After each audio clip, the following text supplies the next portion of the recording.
I'm 32 years old, standing at 5 feet 7 inches, with a sturdy but soft figure that comes from a life of balancing office work and the occasional attempt at fitness.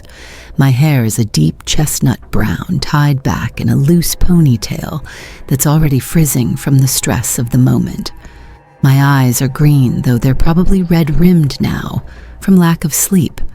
My hands, I notice them trembling slightly, were gripping the edges of my jacket, a faded black thing I've owned for too many winters. I was still wearing yesterday's jeans, and my sneakers were caked in dried mud from the backyard. Everything about me felt unpolished, thrown together like I didn't expect today to matter. But here I was, standing in my kitchen, and it felt like the world was holding its breath. The thing is, I had made the choice to be here alone.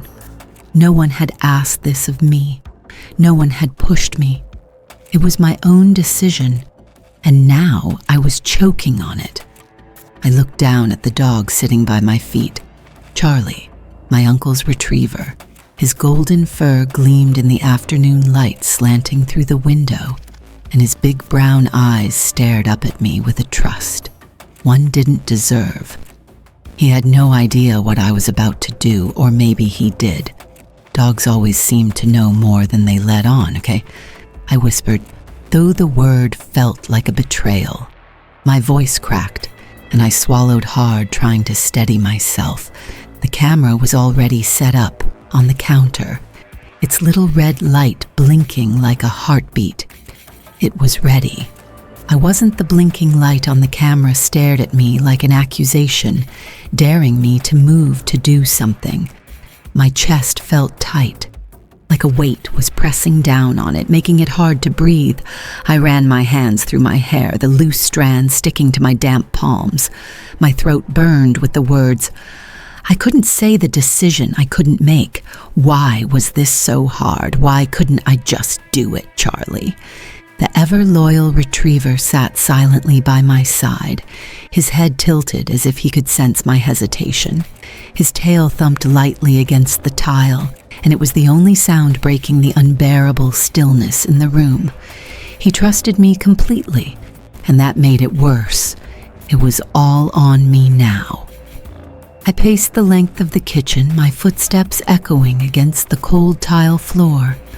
Every time I looked at the camera, I felt a knot tighten in my stomach. I knew why I had set it up. I knew what I needed to do, but I kept stalling, telling myself I needed just one more second to think. My mind kept looping the same questions. Was this the right choice? Would this change anything? Or would it leave me stuck in the same place, haunted by the same doubts? I leaned against the counter, gripping the edge so hard my knuckles turned white. My breathing was shallow, uneven, and I could feel my heartbeat pounding in my ears. The pressure was unbearable. I had brought myself here into this moment because I thought it was the only way forward. But now that I was standing at the edge, I wasn't sure if I had the courage to take the leap. I crouched down next to Charlie, letting my hand rest on the warm fur of his back. He didn't flinch, didn't move. He just stayed there, calm and steady, like a grounding force. I didn't deserve you'd understand, wouldn't you? My voice cracked again, softer this time. I felt ridiculous talking to him like he could answer, but maybe that was part of why I needed him here. You wouldn't judge me. The camera's light blinked again, and I felt a surge of frustration rise in my chest. Why am I like this? I shouted at no one, my voice bouncing off the walls. Charlie's ears perked up, but he didn't move. My own voice startled me, breaking the fragile quiet I'd been hiding in. I wanted to scream, to cry, to run out the door and forget all of this, but I couldn't. I had made this choice. I stood back up, staring at the camera.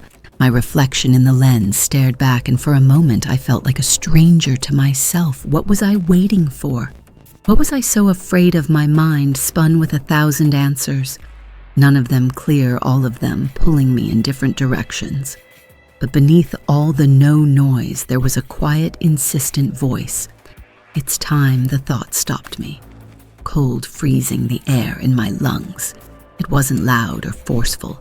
It wasn't some sudden epiphany. It was just there, a simple truth I couldn't ignore anymore. I took a shaky breath, my hands trembling, as I reached for the camera. This was it. No more waiting, no more running. It was time to face whatever came next. The realization hit me like a cold gust of wind. It wasn't dramatic or loud. It didn't come with fanfare or some profound revelation. It was just there, waiting quietly, pushing its way into the tangled mess of my thoughts. I had been standing here too long, wrestling with the same fears, the same doubts, and for what nothing had changed. Nothing would change unless I made it happen. My hand hovered over the camera. It wasn't even about the camera anymore. It hadn't been for a while. This was about me, about what I'd been avoiding, what I'd been so afraid to confront. I didn't trust myself, didn't believe I could follow through every step forward, felt like quicksand pulling me back, suffocating me with my own hesitation. I let out a sharp breath, almost a laugh, but not quite bitter and frustrated. "Get it together," I muttered under my breath. Shaking my head, the sound of my own voice felt strange, like I didn't even believe myself anymore. Charlie shifted next to me, stretching out his legs and resting his head on his paws. He wasn't judging me. He never would. But his calm presence made me feel more exposed. How could he be so at ease when I was coming undone? My chest tightened again, and I pressed my palms against the counter to steady myself. My reflection in the kitchen window stared back at me, a distorted version of the person I thought I was. I looked tired, worn down, like someone who had been running from something for far too long. I straightened up, forcing myself to meet my own eyes. "You have to do this." I whispered the words barely audible. Saying it out loud made it feel more real, more immediate. The weight of the moment pressed harder on my shoulders, but I didn't let it crush me this time. My fingers brushed against the edge of the camera. Hesitant, but deliberate. This was the turning point. I could feel it in my bones. The fear was still there, gnawing at the edges of my resolve, but it wasn't as loud now. Something else was pushing through, stronger, clearer. I took a deep breath, holding it for a moment before letting it out slowly. The air felt heavy, charged with the weight of the choice I was about to make. My hand steadied my pulse, slowing just enough to keep me grounded. I pressed the button. The little red light blinked once, then stayed solid. It was recording. There was no turning back now. My voice wavered at first, but as I began to speak, I felt the weight start to shift. This was the moment I had been avoiding, the fear I had let control me for far too long. And now I was finally facing it. The air felt thick, like it was pressing down on me from every side. My heart was racing so fast I thought it might stop my chest, tightening. With every shallow breath I took, my fingers curled into fists at my sides, nails biting into my palms. I couldn't move, couldn't speak, couldn't even think straight. It was just me, the camera, and the crushing weight of the moment I had been avoiding for what felt like forever. Charlie let out a low whine, his head tilting as he looked up at me. I glanced down at him, his golden coat catching the dim light, his tail swishing softly against the floor. His eyes were calm, patient, like he was waiting for me to figure it out. "I'm trying," I whispered, my voice barely audible, as if saying it louder would make the lie too obvious.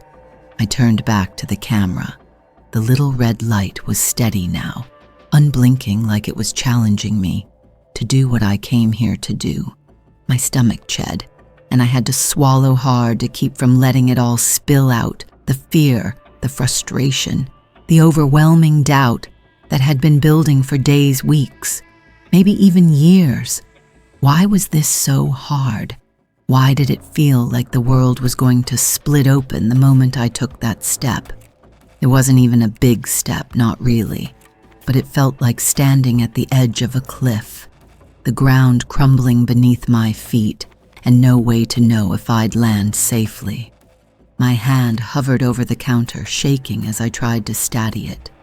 The silence in the room was unbearable, like it was holding its breath, waiting for me to make a decision. I clenched my jaw, trying to push back the doubt. Just do it, I muttered to myself, the words coming out harsher than I meant them to. But I didn't move my feet, felt rooted to the floor, heavy and unyielding. I closed my eyes, squeezing them shut so tight that stars danced in the darkness behind my eyelids. I could hear my pulse pounding in my ears, feel the sweat on my palms. My throat felt dry, raw, like I'd been screaming, even though I hadn't said a word. And in the stillness, a thought broke through the chaos. It wasn't loud or clear, but it was there like a small flame flickering in the dark. What are you really afraid of? The question stopped me cold. I opened my eyes, staring at the camera again. Wasn't the camera I was afraid of. It wasn't the act itself either. It was me. It was failing. It was the fear that even if I tried, even if I gave it everything, it wouldn't be enough. But standing here frozen wasn't enough either. Staying in this place, this limbo, was slowly tearing me apart. I had to choose, move forward, or stay stuck forever. I took a deep breath, my shoulders trembling with the effort. My hand reached out again, slower this time, but steadier. The moment stretched out endlessly, every second feeling like a lifetime. And then finally, I pressed the button. When it was done, I just stood there staring at the camera, like it might somehow give me the answers. My chest was rising and falling with quick, shallow breaths, my body still trembling from the sheer weight of what I'd just done. It didn't feel real yet. None of it did. Charlie nudged my leg with his nose, and I glanced down at him. His tail wagged faintly, his eyes full of that same quiet understanding he always seemed to carry. I reached down, running my hand over the soft fur of his head. "That's it," I said softly, though it felt more like I was trying to convince myself it's done. Now the room felt impossibly quiet, like the air itself was holding its breath. My thoughts were a tangled mess, flashes of doubt and relief and fear swirling together in a storm I couldn't quite control. But there was something else too, something quieter, deeper, a strange, unexpected calm. I turned away from the camera, leaning against the counter and staring out the window. The late afternoon sun was fading. The sky, stare with soft oranges and pinks. It looked so peaceful out there, so steady, like the world hadn't just shifted beneath my feet. I took a deep breath, letting the air fill my lungs. Before exhaling slowly, the tightness in my chest was still there, but it wasn't as sharp now. It was like a weight had been lifted, not completely, but enough to let me stand a little straighter. I didn't know what would come next. I didn't know if this would change anything, if it would make a difference, or if I'd regret it in the days to come. But for the first time in a long time, I wasn't frozen. I wasn't stuck. I had done something, taken a step, even if it felt small and uncertain. Charlie rested his head on my foot, his warmth grounding me in the moment I bent down to wrap my arms around him, pressing my face into his fur. "Thanks, buddy," I whispered, my voice barely audible. He didn't understand the words, but he stayed still, letting me hold on for just a little longer. When I finally let go, I turned back to the camera. The red light had stopped blinking, the recording saved and ready. I didn't press play. I wasn't ready to watch it yet.